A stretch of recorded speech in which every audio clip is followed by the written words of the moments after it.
There's a long history of Congress's feeling compelled to continue wars and to provide funding for wars that the president has launched.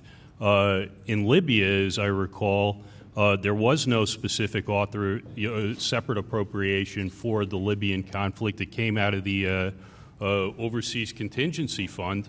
And what's more, the House actually voted down authorization. At some point when you say the president can go and wage war wherever he wants and, if Congress funds it, that's fine, you've sort of turned the Constitution on its head. You've put all the checks that are supposed to stand in the way of unilateral action, and then Congress, everything is, and then the president's action stands unless, as you know, in the Vietnam War, there's an actual effort to defund it. I think that makes things exactly backwards.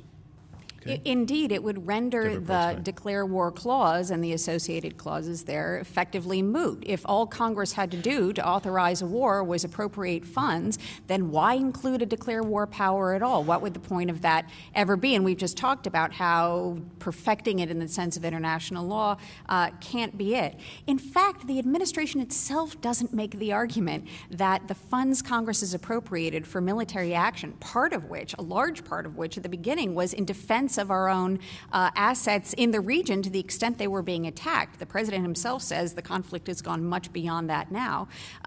But the president himself doesn't rest on that. He says he rests on his Article II authority, and then he asks Congress for additional authorization, which is why the House and Senate are debating the need for a new authorization now.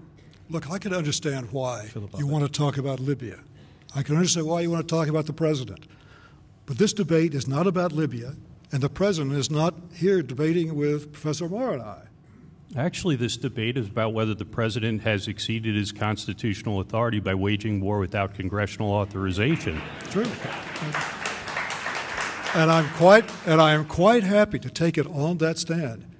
If you find that the president has exceeded congressional authorization, that he needs a declaration of war, that the congressional authorization was ill-considered, that he's going to them now because he thinks he doesn't have the authority, a charge that was just made, which is not the way I read the president's statements.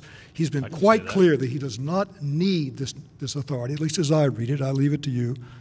Because he already has it. Yeah, right. If you believe this, if you believe that the funding was just a lark, it has nothing to do with authorizing the war, that Congress is being gulled into this, well, then you should vote for our opponent.